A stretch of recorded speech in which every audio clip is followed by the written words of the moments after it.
अनंत coat ब्रह्मांड में वो बंदी छोड़ कहाए, सो तो एक कबीर है जो जन्नी जने न माए।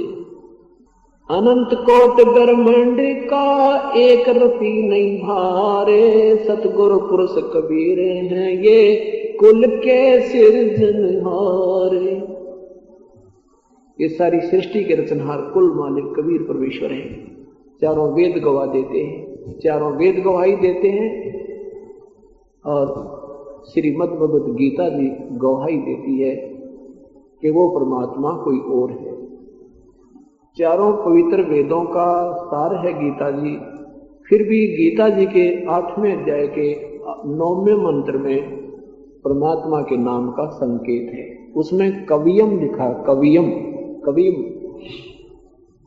जैसे कहीं पर यजुम लिखा हो ना, यजुम, यजुम का अर्थ होता है यजुर्वेद को, यजुर्वेद का या यजुर्वेद के विषय में जानकारी होती है। ऐसे कवियम जो शब्द है वो कबीर परमेश्वर के, कबीर देव की तरफ संकेत है।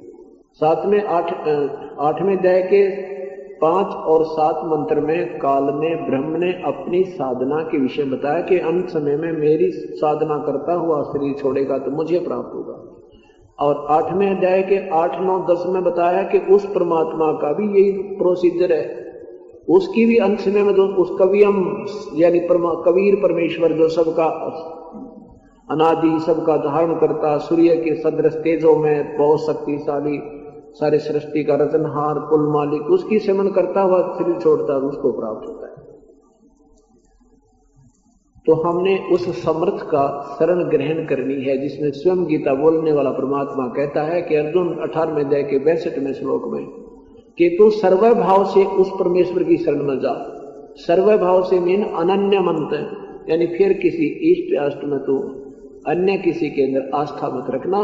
जैसे पति भरता पद के ऊपर चल के हम उस परम पिता को पाना है, तो ऐसे सर्व भाव से यानी फिर किसी देव से या किसी जाड़े लोहाने आड़े थे या कहीं पर भी कोई किसी की अन्य संत की ना किसी भगवान की उम्मीद नहीं रखे, अपने गुरुजी और अपने भगवान।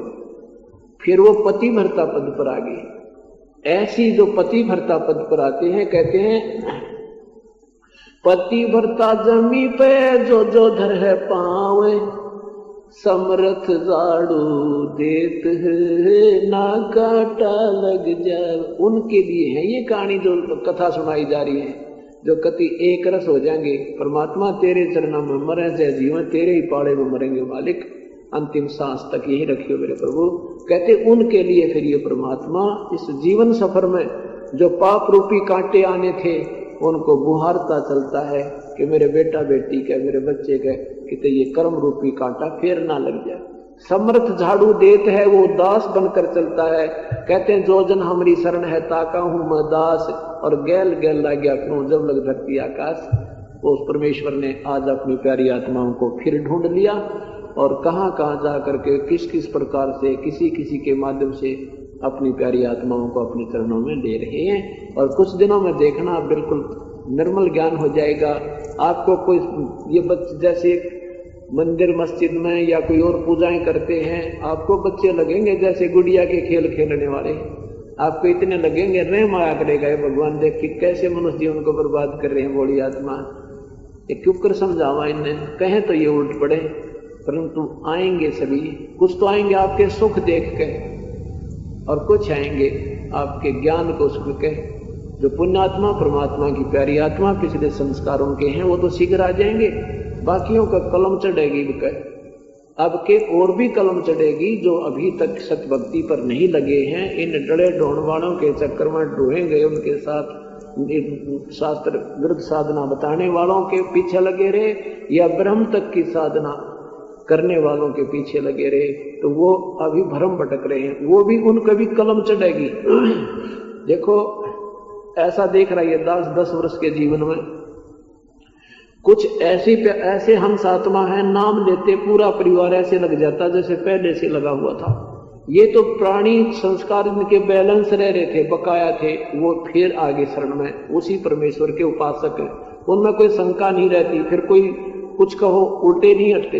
और कुछ ऐसे हैं नाम लेगे तोड़ का आगे बोलेगा ये गलती होगी, क्या बात होगी, घर के नहीं माने, नुआट लगी, रिश्तेदारी में गया था, रोका भरना पड़ गया, तो ये कोई बात हुई? तो ये अभी तक नई इनका नई कलम चढ़ाए। अब ये शीघ्र पकड़ते नहीं इस बात को, लेकिन चढ़ जाएगी, एक दो बार हो जा गलती, फिर आ जा, फिर माफी मांग ले, इन पर नई कलम चढ़ाए। और जो ऐसे देखे मैंने कभी डेली ड्रिंकर थे और मांस भी खाना, शराब भी पीना, बीड़ी भी पीना, बकवाद भी करना, और नाम लेते त्याग दी। 8-8 वर्ष हो गए, छुई भी कोई ना। ये सतगुरु के अंश थे, ये पिछले भगत थे परमात्मा के। काल ने ये गणे ठोके, इनमें ज्यादा बुराइयां ठोक दी कि जिन्हें सोधी ना आवे और ये जीवन बर्बाद कर जावे। लेकिन ये दयालु अपने बच्चों पर रहम करेगा। कैसे? 100 शक्ति दर मैं करूं अपने जन के काज, ना जाने किस कारण से दुख में सुख में किसी दोस्त के कहने तक अपने चरणों में लेकर के और फिर उसको भक्ति मार्ग दे देते हैं। वही पुण्यात्मा आज 8-8, 9-9 साल हो गए, कभी छूते भी नहीं। जो कहें जी अब तो बांस आओ, कहते दूसरा पीता हो तो भी उल्टी गिरन हो जाती है। तो वो पिछली पुरानी आत्मा, वो कुछ पिछले संस्कार थे। अब जैसे गहरा पानी होता है, ऊपर से उसमें काई इतनी भयंकर आ जाती है जैसे बहुत बुरा पानी हो, और जरा सा हिला दे तो निर्मल होता। वो गहरा ज्यादा था, पहले से इसमें कमाई थी भक्ति की पुण्यात्माओं में। और जो ऐसे हैं नाम लेते हैं, फिर घुटी लाते हैं, फिर घर के जाओ खींच कर 10 दिन पाछा फिर थोड़े पाँव, तो उनमें भी भक्ति प्रवेश हुई नहीं है, किसी जन्म में भी प्रवेश नहीं हुई है उनमें, लेकिन इन हो जाएगी। ये दयालु बहुत है परमात्मा। और कोई झटके पटके देखे, कोई घर के सदस्य की पुकार का सहयोग से परमात्मा उनको शरण में रखेगा, टोंद चढ़ जाएगी वह, तो उनके संस्कार शुभ शुरू हो जाएंगे।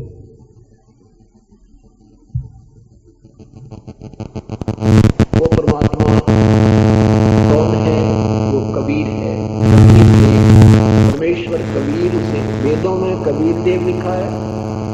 हम अपने साधारण भाषा में उसे कबीर कहते हैं। जैसे हम वेदों को वेद बोलते हैं, धर्मवीर को धर्मवीर बोल रहे हैं, ऐसे जैसे हम भक्त को जैसे बोलना भक्त, हम बोलेंगे भगत। बात वही है, भक्त कह देते भगत कह दे, बस सेंस समझ माने जीव कहना के चाहे। तो हम कबीर बोले, बड़ी ई की मात्रा की तरह जोर देकर, और होती है छोटे ई की मात्रा कबीर। कबीर हम बोला कबीर, जैसे भक्त कह लग गए, और थोड़ा सा बोलना होता, आधा कह होता, हम बोला भगत यानी भगत। हम उस कबीर को कबीर कहने लगे, वह को वह कहने लगे और कबीर कहने लगे। तो कहते हैं जो वेदों में मेरा नाम है ना, वही नाम वेदों से भी पहले मैं था भाई। तेरे 4 वेद नहीं थे, जो कुछ भी ना था जब तक मैं था। वो कौन है? वो कबीर परमेश्वर है। ये 4 युग में आते हैं। सतयुग में सतसुकृत नाम से, त्रेता में मुनिंदर नाम से, द्वापर में करुणामय नाम से, और कलयुग में वो अपने वास्तविक नाम से आते हैं, कबीर नाम से। इसलिए आते हैं कि कबीर कहने तभी आपकी जुबान शुद्ध होती है। इस कबीर नाम से भी आपके को, वैसे भी कबीर कोई बोलता है ना तो भी लाभ मिलता है उसको। हम इतने पाप कर्मों से बिल्कुल जो है ना सने पड़े हैं, बहुत युगों के, 4 युग में एक के दिन के जब पाप आप गिन दो तो गिनती नहीं हो आपका, कितने हम कर जाते हैं। और यहाँ जब तक हमें ये सत साधना नहीं मिली थी, दोनों भोग भोगने थे। पुण्यों का अलग मिलना था, पाप अलग भोगने होते हैं। इनके दोनों न्यारे न्यारे अकाउंट, इसमें कोई चेंज नहीं होता। तो अभी तक हम पाप कर रहे थे और पुण्य करने का कोई प्रोसीजर ठीक मिला नहीं था। तो ना जाने कितने युगों से हम 4थे युग में आ गए, त्रेता, सतयुग, त्रेता, द्वापर में, और वो पाप भी इकट्ठे पूरी जो है ना ढेर पड़ा है। और अब परमात्मा इसलिए इस नाम से आता है कि इस नाम का वो भी कोई नाम लेगा तो भी हमें राहत मिलेगी, स्वाभाविक भी जाप करता तो भी राहत मिलेगी। लेकिन प्रोसीजर पूरा नहीं होगा तो उससे भी कोई राहत नहीं मिलेगी, यानी पूर्ण राहत नहीं मिलेगी। छोटी मोटी राहत मिली, उसका फायदा क्या जब तक पर रोग पूरा ना कटा। जैसे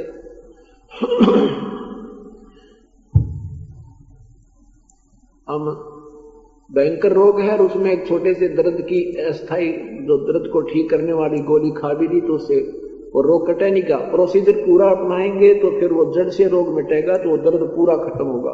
तो जन्म मरण का रोग अपने लगा हुआ है, इसको समाप्त करने के लिए 3 मंत्र का जाप है। ओम का जो जाप है ये ब्रह्म को देना है, इसका ऋण है अपने ऊपर। ओम नाम का जो जाप है 3 मंत्र का जाप आपको मिलेगा। जो प्रथम मंत्र दिया जाता है ये तो आपकी जेब खर्च है। यहाँ इस काल के लोक में सुविधा जो आपको प्राप्त हो करनी है, आपने गाड़ी भी चाहिए, बच्चे भी ब्याने हैं, जो भी सुविधा हो आपके भाग से भी नारीदा होगी तो भी ये 2 मंत्र और इसके साथ हैं।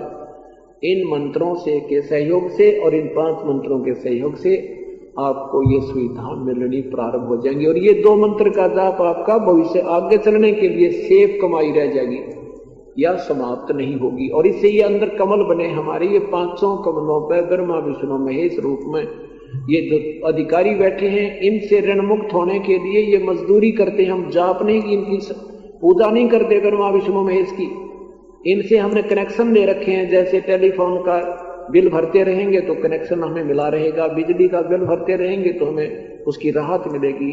तो उसके लिए ये मजदूरी, ये बिल इनको देते रहेंगे और पुराने जो कर्जे इनके हमारे बैलेंस है वो भी इससे रिमूव होंगे। और फिर काल का जो विशेष कर्जा है वो हमारा अलग से है, उस ओम नाम के जाप से हम देंगे। अभी तक क्या करते रहे हम, कभी साधक रहे ओम नाम की कमाई को स्वर्ग महास्वर्ग ये नकली सतलोक में बैठकर खा कर फिर वापस आ गए, बर्बाद करते रहे, राजा बन गए, महाराजा बन गए, पूरी पृथ्वी की का राजा बन गए और स्वर्ग में इंद्र बन गए, कभी ब्रह्मा विष्णु महेश बन गए और अपनी पुण्य को समाप्त करके फिर जीव के जीव बन गए। अब हमें परमात्मा ने सोधी दे दी कि हम इस ओम नाम के जाप की आपकी कोई राहत नहीं लेंगे, ना स्वर्ग जाएंगे, ना महास्वर्ग जाएंगे, ना ब्रह्मा विष्णु महेश बनेंगे। इस ओम नाम की कमाई को हम काल को ब्रह्म को दे देंगे, ये हमें यहाँ से छोड़ देगा। गीता जी अध्याय नंबर 18 के मंत्र नंबर 66 में लिखा है कि सर्वधर्मान परित्यज्य माम एकम शरणम व्रज। मेरे लेवल की जो भक्ति है, धार्मिक जो साधना है, सर्वधर्मान यानी सब धार्मिक क्रियाएं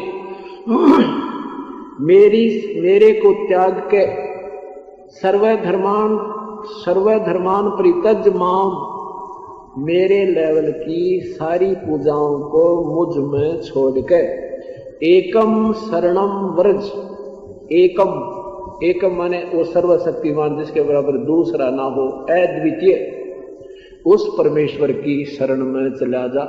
इन नादानों ने वर्ज का अर्थ कर दिया आ जा, कि मेरे पूजाओं सब धर्मों के कर्मों को, पहले धर्म था ही नहीं जब गीता को दी गई, उसमें कोई धर्म नहीं था, तो उसमें कहते हैं धार्मिक पूजा जो मेरे लेवल की ओम नाम की क्रिया है, ये जो यज्ञ हवन आदि करते हो, ओम नाम का जाप जपते हो, ये मुझ में छोड़ के और उस एक सर्वशक्तिमान की शरण में चला जा। फिर अहम तो सर्व पापे व्यामोक्षामि मा शुच, फिर मैं तुझे सब पापों से मुक्त कर दूंगा। क्योंकि पाप से हमें दुख होता है, कष्ट होता है, हमारे जब पुण्य रहते वो ठाठ रहेंगे, पाप आ जाएंगे जब हमें दुख उठाने पड़ते हैं, पापों के कारण हम कर्म बंधन में बंधे रहते हैं। उसके लिए क्या कहते हैं परमात्मा कि ये काल कहता है कि मेरी लेवल की भक्ति को मेरे में छोड़कर उसकी शरण में चला जा, फिर मैं तुझे ऋण मुक्त कर दूंगा। ओम नाम का जो आपको मंत्र मिलता है, सत्य नाम में 2 मंत्र का जाप होता है, ओम और तत् नहीं है वो मंत्र, सांकेतिक है वो मंत्र, सांकेतिक पर ब्रह्म का किराया देना है। ये मजदूरी है भी आपकी यहां से निकलने की या कमाई करनी है ऋण मुक्त होने के लिए। और तीसरा मंत्र आपको जब काम करेगा उसमें कार्य ये सफल होगा आपका, जब आप यहां से ऋण मुक्त होने योग्य हो लोगे। अब जल्दी करते हैं, तीसरा नाम ना मिला के मर जाऊं। पहले तो इसके चरणों में आकर आप सही नियम से चल रहे हो, ये भूल जाओगे तो मुंह ही मर जाओगे।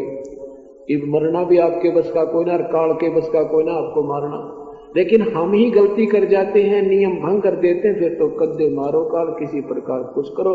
हाँ ठीक, आप जिसे कर रहे करिए, यह साथ चली जाएगी, दोबारा जन्म मनुष्य का हो जाएगा जब तक सार नाम नहीं मिलेगा। और जो पहला मंत्र लेकर भी 2-4 महीने, 7 महीने, 2 महीने, 4 महीने, 6 महीने जाप कर मृत्यु होगी, दूसरा नाम भी ना लेने पाए तो भी मनुष्य जन्म उसका श्योर है, पक्का।